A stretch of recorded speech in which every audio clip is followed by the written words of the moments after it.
Carson now. Carson is going to be live drawing and has already started live drawing. Carson is an alumni and returning to the Creative Mornings stage as well. He inspired us in 2014 with his talk, Being a Creative Rebel, and he will be live drawing this event and we'll be able to see his work while we're listening to our speakers.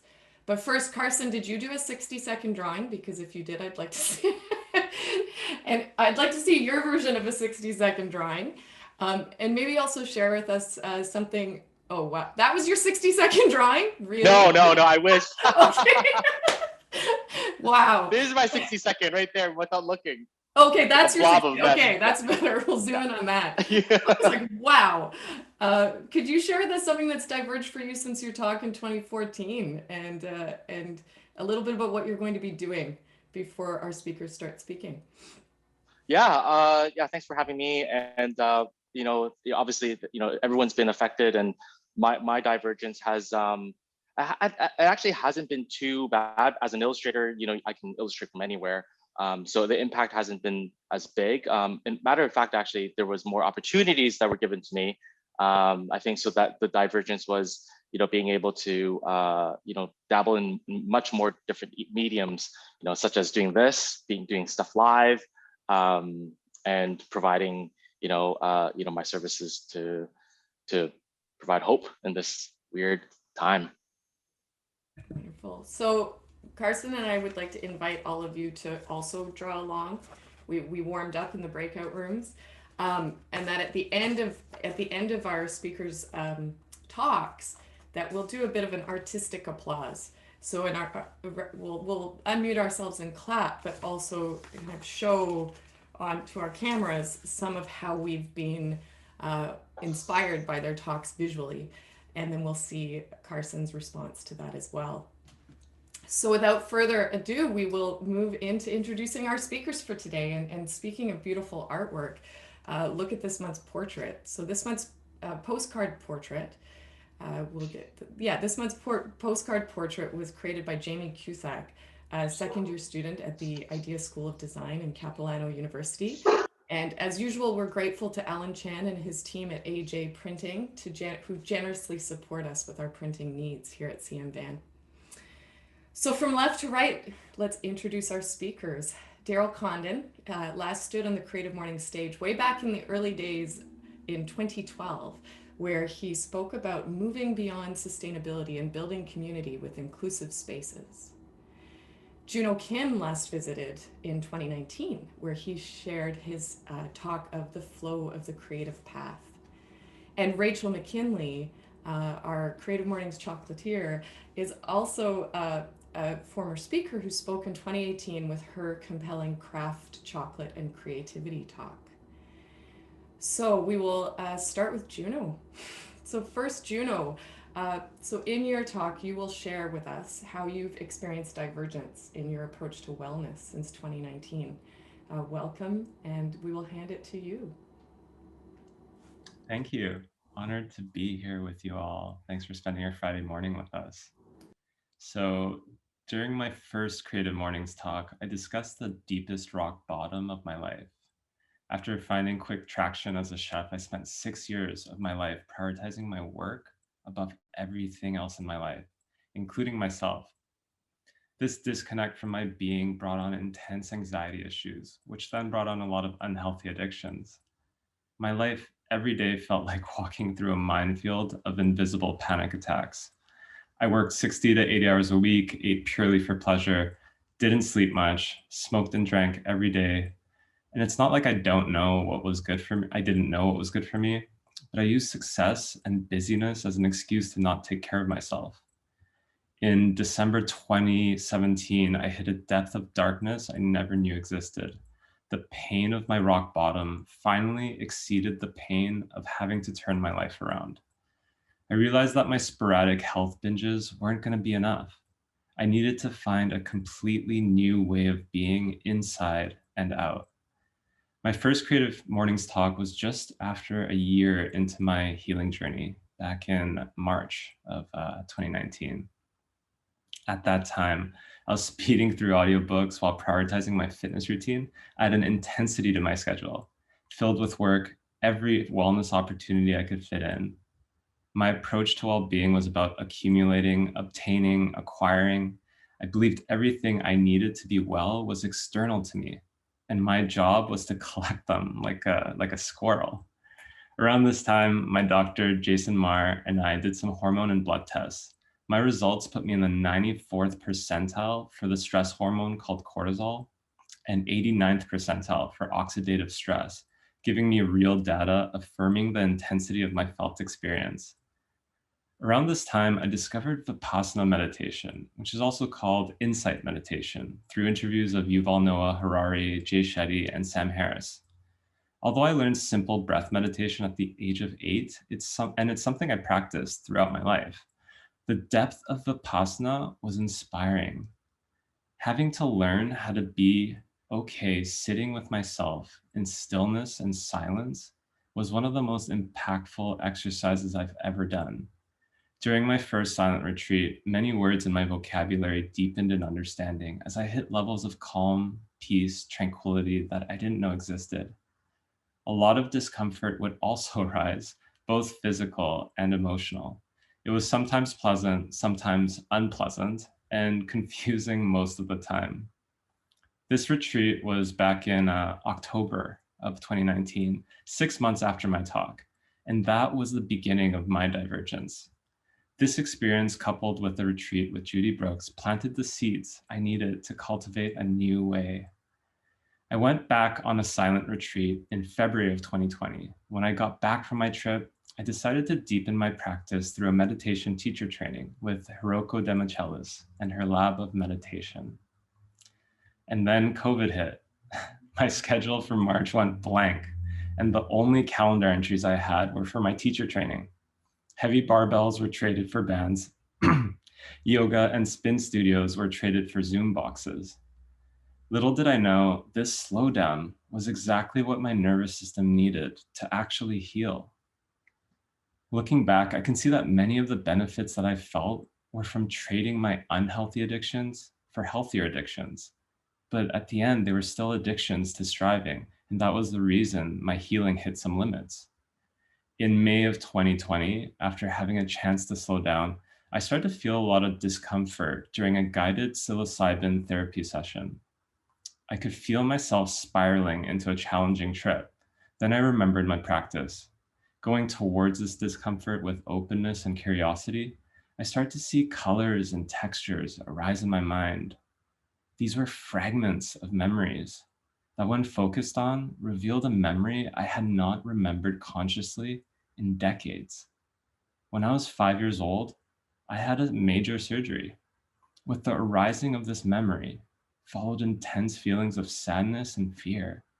It felt like this trauma created a disconnection from myself, a crystallizing buildup of repressed emotions and stress that have latched onto my muscles and tendons throughout my life. I spent about 45 minutes releasing sobs, tears. I was full out ugly crying. This definitely sounds unpleasant, but the entire time it felt so good to release this energy that had been stuck inside of me for the majority of my life. Curiously, when I got to the end, those sad emotions shifted into extreme joy, elation, and compassion. I could feel my spine straighten without effort for the first time in as long as I could remember. It almost felt like I was reborn, like the hardened trauma got chiseled away. With the help of a consistent daily meditation practice with Rev Angel Kyoto Williams and the No Big Deal Squad, a cascade of things happened after that trauma release. My sleep improved almost overnight. I unlocked many memories from my childhood and early adulthood. I started to finally find ease in my body, allowing me to find new ranges of motions and optimal moving patterns. My core muscles and my hips especially have a natural dexterity to them now, shifting the way I hold my organs and completely changing the way I breathe. My spinal health has improved, my cortisol levels rebalanced. I discovered the ability to shift in and out of my sympathetic and parasympathetic nervous systems, allowing myself to process stress. I can be comfortable in uncertainty and discomfort, especially with difficult emotions, allowing them to come and go, something I had trouble with before. I felt compassion and unconditional love for myself and others for the first time in my life. All of the metrics for improvement that stalled finally started moving again.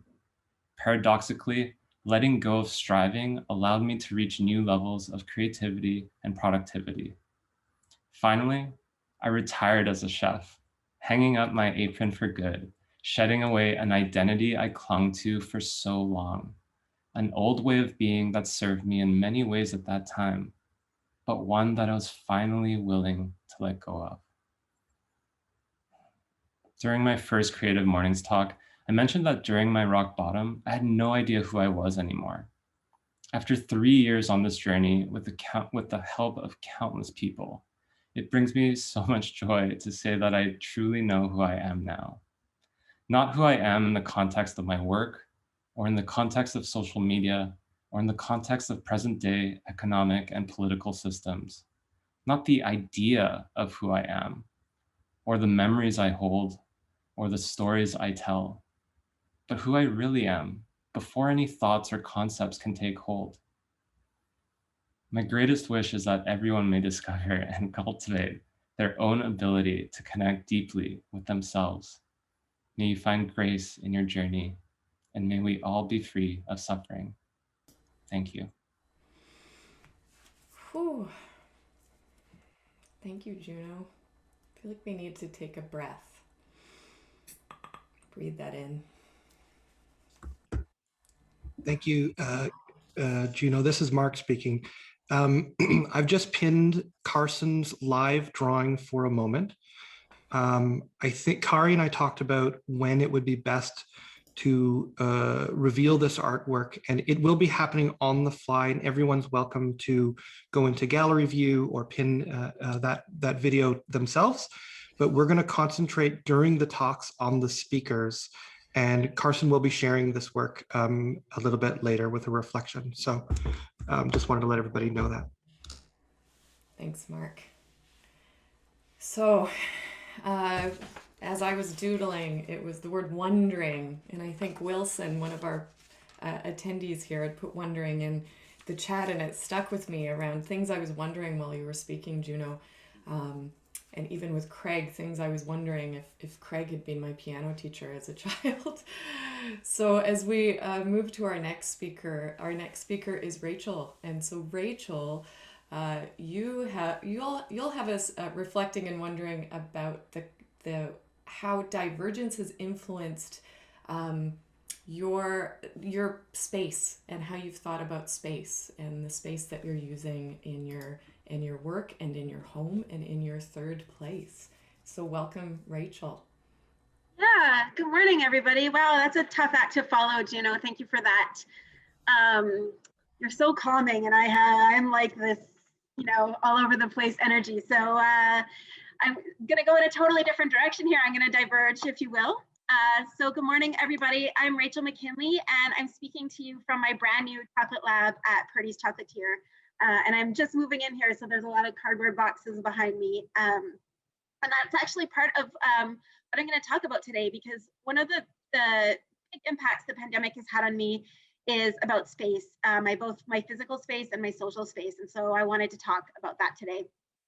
So I'm going to start with the idea of the desire line. So a desire line is a path that people make when they diverge from the patterns that are set for them by society. So you can think of the well-trodden path that runs diagonally across the corner of a lawn where kids cut the corner walking home from school. Or you can think of the unofficial hiking paths that branch off into less explored places all over our mountains.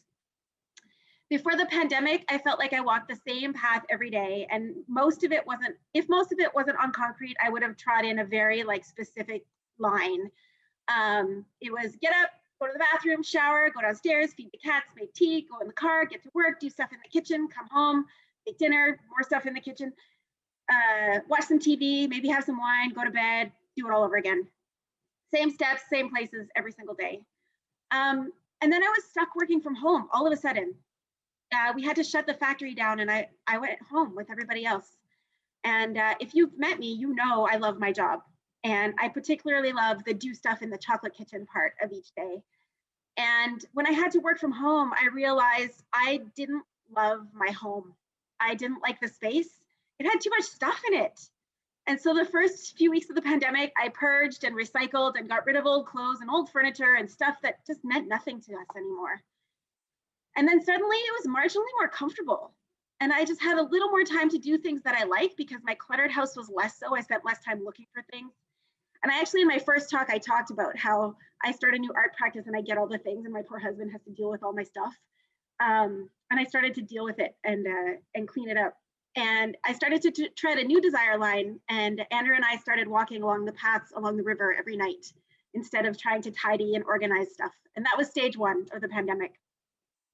Stage 2, I got to go back to work. I work in a really old building, and the way we make things in here has grown pretty organically since Purdy's moved into this building in 1983.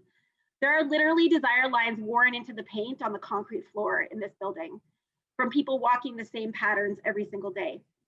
When I went back, it was to a sadly empty factory. No one was working, we weren't making chocolate, and we did not know how long that would last. A few people in full PPE and distancing decided to look at every single thing we could move in this place and how we could make it better. So we realigned production lines, we moved offices, I moved my test kitchen.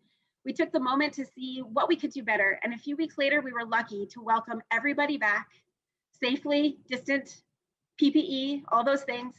And things are noticeably smoother, noticeably better in places where we were able to consider the space and rearrange. It's been an amazing opportunity for taking our old patterns and breaking them.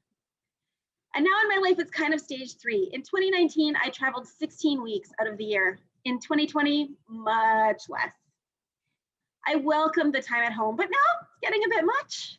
I miss going to restaurants with my friends and exploring food and drink culture the way I used to.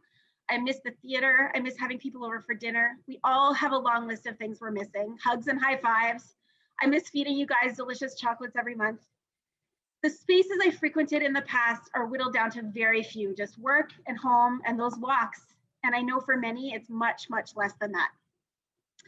So I'm back somewhat to stage 1. Get up, go to the bathroom, shower downstairs, feed the cats, make tea, get in the car, go to work, do stuff in the kitchen, come home, make dinner, go to bed. But there are differences. And I'm still looking at my space and home critically. What can go and what needs to stay? And how can I make it better for me, for my family, for my work?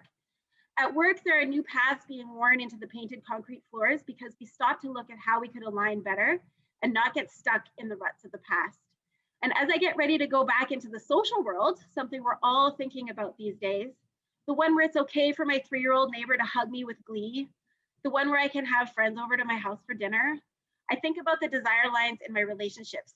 What paths have we worn that we can reconsider given this space and time? When we see each other again, who are the people and what are the practices that we need to return to? And what fluff can go? Can unhealthy relationships be turfed? I think so. Can an art practice that doesn't suit you go away? Yep. Sometimes desire line is just a poetic name for a rut. And this weird time has taught me that it's always okay to diverge, to step off the beaten path and make a new one. So even if you're stuck at home, you can do something new, you can make a change, you can look at your space, and we can thank the pandemic for these weird opportunities. And I really look forward to the day when I can feed you all chocolate again. Thank you, Rachel. A desire line is a poetic name for a rut. Will stick with me. Will stick with me. And I found myself reaching to eat some chocolate while you're talking, but it's just empty boxes. So,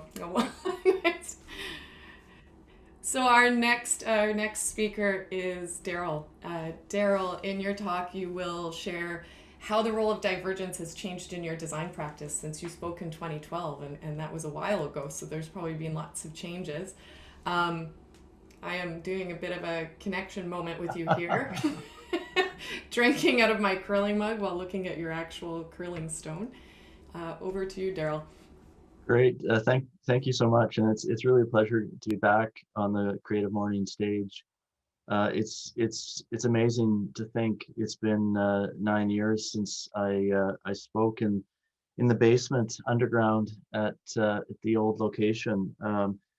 it was a really important talk for me in many ways. It provided an opportunity to gel a number of things that were bouncing around in my head around concerns I had about practice and about society and about what I could be doing as a designer.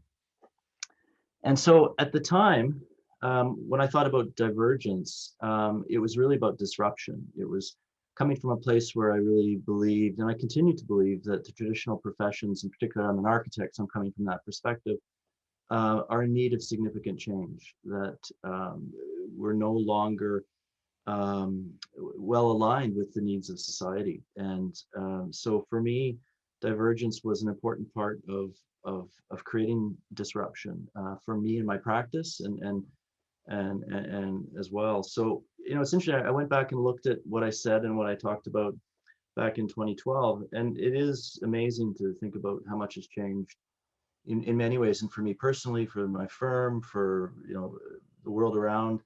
And so I just want to reflect on a couple of things that I spoke about then, and what some of these things have stayed the same, and some have changed, and of course there's been so much learning in the last year from living with the pandemic as well. But I talked about a few interconnected themes, and one of them was the critical importance of public interest over private interest. I talked about how we've been giving away the public realm to the private sector, and I wish I could say that I felt that a lot has changed in that area, that we've somehow seized and recaptured that. And in many ways, we've continued on that path of giving over the public to the private, and it's not just a physical manifestation as well. You think of it in the digital space and in other ways, that we really seem to be willing to shift from democratic spaces to non-democratic spaces, and this today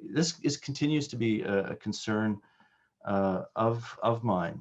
And I have to say that it connects to one of my most significant concerns coming out of the pandemic as well, and that is that many people are walking around in fear of each other, fear of touching things, fear of really engaging in civic life. And I worry about a post-vaccine world, what it's going to take to actually have people re-engage. And I think we're certainly thinking about what can we do to encourage and be advocates for, and to really help celebrate the joys of civic life, the necessity of civic life. These are things that make us whole, and really, the joy of unexpected encounter. We've lost so much of that, and it's going to be tough to get back. And so we're going to have to be really intentional about that. Another thing that remains relates to another key theme that I spoke about, and that was my belief that we need to take a much more critical stance in relationship to the discussions around sustainability and our actions around sustainability. Since 2012, I believe the climate crisis, we didn't use the word crisis then, we talked about climate change, but it truly is a crisis. And, the situation has gotten, in my view, worse, not better. And in many ways, we're still only scratching the surface, and yet we know we've got a limited amount of time. And so we continue to believe, and I continue to believe, that a much more fundamental change is needed in that regard, and that we need to ask ourselves questions like this. The question of, like, what is it that we are sustaining? Are we wanting to sustain the status quo? Because we know that the status quo is filled with inequity and injustice, and that at a fundamental level is just out of alignment with the carrying capacity of the planet. We have to acknowledge that the systems that we've put in place, and many of these are colonial systems, these need to be undone. We need to fundamentally shift our relationship and our understanding of our place on this planet. The planet measures, if it measured time, it would measure it on a very different scale. It wouldn't be in hours, days, and years. It's millennia and eons, and we're just a simple blip. And if we if we don't start really recognizing that our presence here is fragile, and another one of our privileges, and really, I don't think we're going to embrace the fundamental change that is necessary. So, for me, it starts with, you know, in my professional realm, it starts with, how are we living? What are the communities we're building? How are we encouraging a much more walkable and vibrant public life? And so that's where I'm applying that energy. You know, we used to talk about the three-legged stool of sustainability. In fact, I had an image of a three-legged stool in my talk in 2012. Now that's something that's really fundamentally changed for us. We no longer talk about the sort of these three elements of economic, social, and environmental aspects of sustainability. We now understand that these are interconnected, and you can't separate one from the other. And you really, by addressing one, you're affecting the others. And so it's really about being a responsible designer and about trying to do what you can. And so one of the influences for me right now is the economist Kate Raworth and her notions and ideas around donut economics. And if I believe it should be required reading for all designers. But she talks about you know, our quest to create a safe and just space for humanity, and the need to both protect and understand the carrying capacity of the planet at the same time as the social underpinning and the social structures that really hold us together. And unless we're working on both of those simultaneously, we can't create that safe and just space. And it's such a wonderful, wonderfully graphic and simple representation of the challenge we face. So we continue to focus on both, on how we can improve the environmental performance and reduce our impacts in that regard, while really looking to better understand our responsibilities for social impact and better understand how to measure that and how to be held accountable for the social outcomes of our work. So in 2012, I ended by posing a question to the audience. And the question was, what can you do to build a stronger community? And for us, this is still the central question and motivator as we move forward in our practice. And I think still think it's an incredibly important question, because we all have a role to play in our spheres, in how we live our lives and what we do.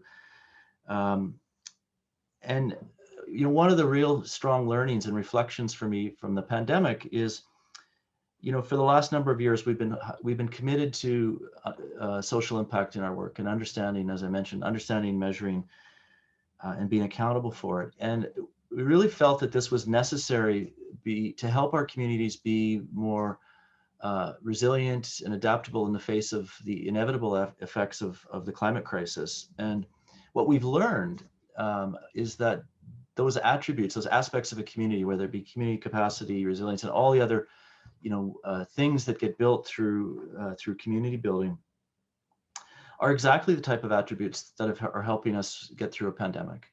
And so for us, it's been really motivating and validating, and it's taught us that our purpose is you know, well, it's validated our purpose. It's really taught us that our purpose is more important even than we realized, because you never know what our communities will face. And so that's been a really positive outcome. It's really helped us to recommit to our path and move forward and do our part. You know, it's interesting listening to Juno and Rachel. There has been a lot of growth and learning through this last year. That's been the same for me. And you know, I think in many ways I'm grateful for the opportunity to reset and to reevaluate and to take another look at what's important. And I'm sure others are feeling the same way. And just to close, I'd say, coming back to the notion of divergence. You know, in 2012, for me, it was about causing disruption and getting off a path. And I think what I now understand better is that divergence in itself isn't enough.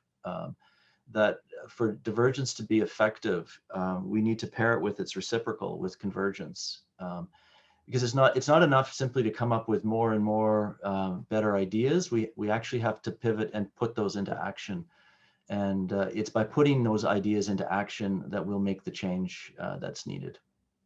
Thank you. Wonderful. And we can also pose questions in the chat. I can read questions from the chat. We do have a hand raised.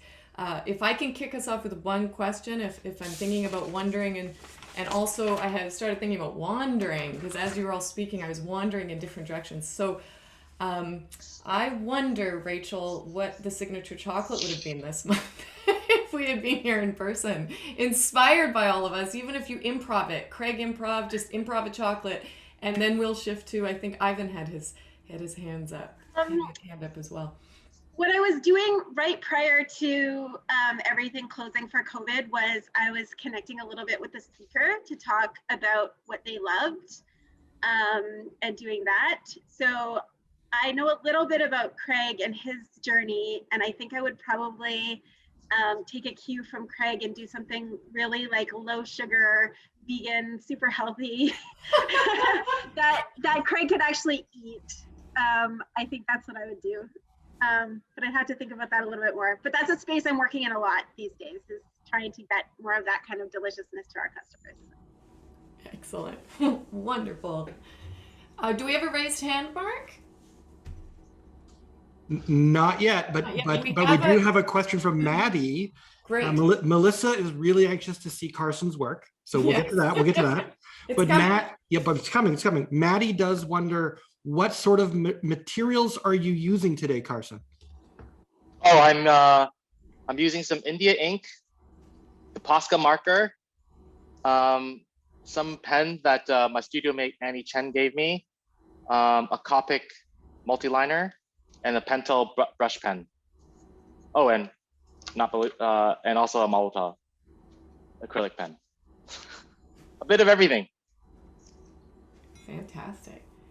Earlier, I saw a question also from Mary for Juno. What are the techniques you're using to lower your cortisol? Yeah, so at first it was fitness and supplements like ashwagandha, things that kind of bring balance to the system. But like I said, I hit a limit, and it was then that I realized I had to change how my brain was like wired, like all the neural connections that were just like so habitual. It just caused these like micro stresses and micro stresses that kind of like polluted my day so that I couldn't like de-stress. It was essentially meditation that did it, because it taught me how to get into my parasympathetic nervous system, which is where you regenerate and reset. I was just never in that system before. And so there's so much you can do with fitness and supplementation, but if you really want to affect it on a deep level, you'll have to rewire your neural connections through a practice like meditation. Hi, so this is a question for Juno. I've been trying to get into meditation, but I kind of have no idea where to start with. So I just wanted to know if you have any recommendations, kind of, especially with COVID, is there certain ones that you like or good ones to start with, anything like that? Yeah, thank you for your question. It's a hard question to answer because everyone's so different, and what will connect with someone, like I can't predict that. That being said, I find apps that go beyond the surface level of meditation is a little more fruitful. I feel like most meditation apps are kind of like, you kind of just have to come back to them, and they don't really empower you or teach you or even explain some of the theory behind it. But the Waking Up app by Sam Harris is by far the best one I've ever come across.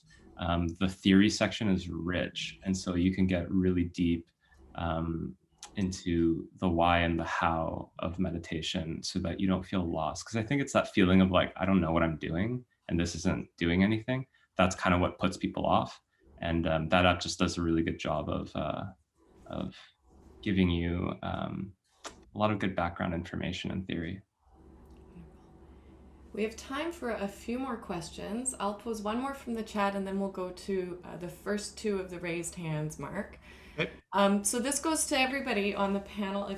If somebody, just one person answer, but Shiraz is asking, what have folks read or learned from racial justice movements, Black Lives Matter, indigenous struggles for justice? Have there been readings during this time or learnings for any of you inspired by that question?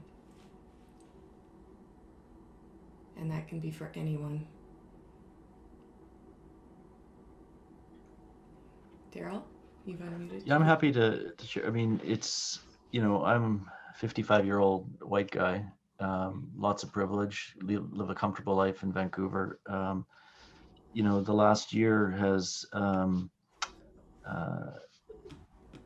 there's been many learnings, and I think we're all having to confront things in ways that maybe we weren't in the past, and maybe we paid lip service to, and I wouldn't say there's any one particular reading or one particular aspect but I think what has been important for me, and I think what we're trying to do within our firm as well, is be really, well, first of all, just start to understand what that journey looks like. We're learning more about what the journey is and what the challenges of the journey are than the actual journey at this point. And it's going to be a lot of work.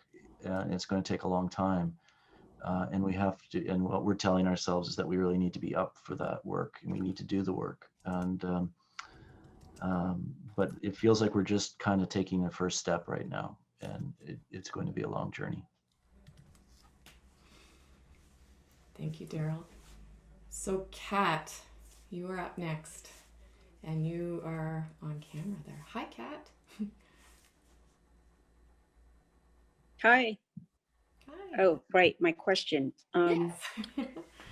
So what's like the next 3 actionable step? I also put this in the chat, that we can all do as conscious citizens if we're already doing the baseline of, being self-aware and educated and being involved in the grassroots, local level, giving what we can of our resources, of our time. I guess I just feel like impatient, especially this week since I've been on Clubhouse. We've had these discussions, and it's like it can go on for like hours and days, and it just feels like we're just kind of sitting and talking. And I understand that that is the start. And, we are in winter, which is sort of like, hibernation before the growth of spring. But it just feels like there's such urgency, especially with, climate change. And it just feels like I'm just like sitting around, like, intellectually masturbating, and it just feels completely fruitless. So I just want to know, what more can we do? Like, just like things that we can do to move this forward. So Kat, is that question to all of the speakers or specifically to one of them?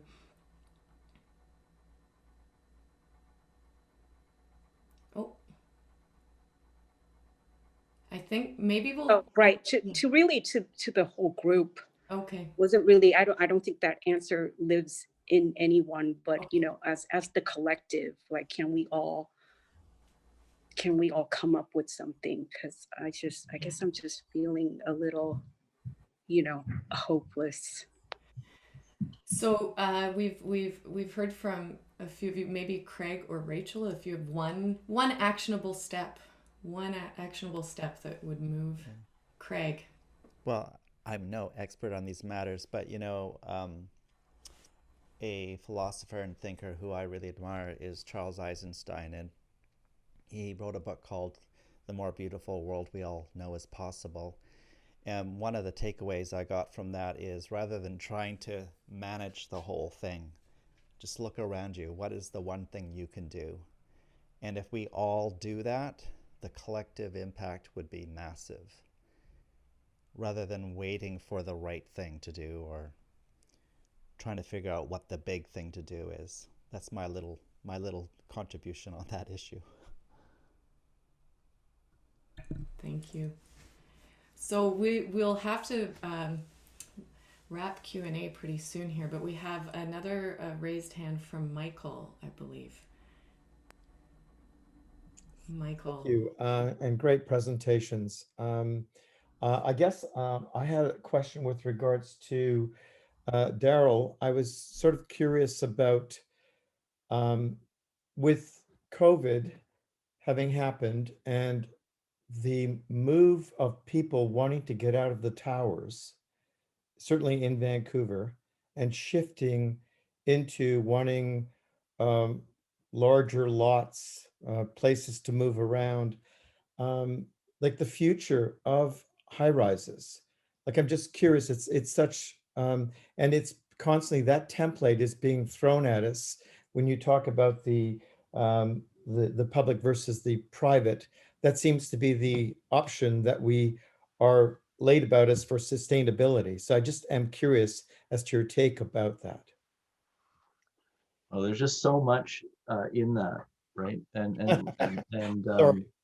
You know, we probably spend the next hour talking about that. You know, there's no question what we're going to emerge. What one of the learnings is that there's some of the things that we've accepted as givens in the way we build our communities and the way we live and what we how we participate in it are going to fundamentally shift.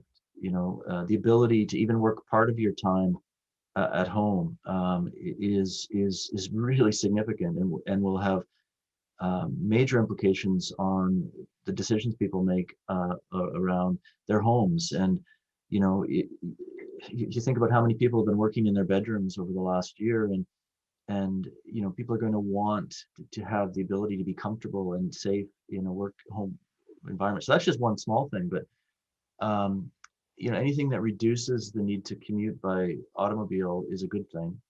Having said that, if everyone retreats to the suburbs and we retreat to an automobile dependent way of living, that will counteract that very, very quickly. So I'm hoping that that we won't reject the really wonderful aspects of urban life and the really healthy aspects of urban life, and that we'll hold on to those while we maybe allow for a different type of flexibility and recognize that we don't necessarily have to be together all the time, but there's still incredible joys being together, and there's incredible joys in participating in urban life. And so I really hope we don't abandon that. I don't think we will. I think you see it in so many ways when, you know, you see it in the summer when people are just so anxious to get together and you know, be in a park and whatever. The signs are there, but I think it will definitely change the way people live, and it'll change homes, and we're only starting to understand and have those conversations. One final thought is that you know, the last pandemic, the major pandemic in the turn of the last century, changed houses. You know, it created different ways of living, and those things lasted. And this will do the same thing. We don't necessarily know exactly what that is yet, but it will happen. Thank you. So my timer binged. We need to shift to the art applause of Carson. Are we ready? This is what I have as my collective response to all three speakers. I don't know if anybody else in the audience wants to hold. Maybe now we hold ours up before we see Carson. So if you doodled along, maybe you can share, do a bit of a gallery view. This is our art applause, and over to you, Carson. What did you draw in response to today's speakers? Yeah, it was everyone was speaking really, really fast, so I could only just go as fast as humanly as possible through my wrist. So I got this wonderful fancy paper from IKEA, and it's like a long scroll, so I could just kind of scroll through this as we're going through.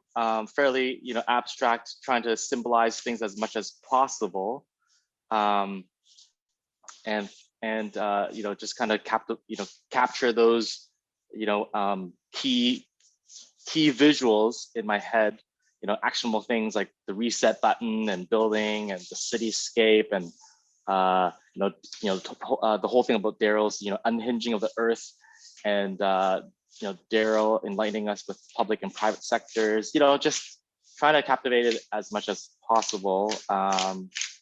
So that's pretty much it right here. There's quite a bit to go through. This is a little bit more, I don't know, dialed because I had a little bit more time in the beginning. But then as people started speaking, I started panicking. There were so many things I had to cover. So yeah, so that's the lay of the land right here. Well, I think from now on we abandon PowerPoint. This is amazing. We'll get some screen captures of these if you're comfortable sharing, and maybe Oh yeah, include for them on sure. the website, or cut this up and send your portraits to each of the speakers as a moment of thanks. Yep, Fantastic. I can totally do that. Thank you, Carson. That was wonderful.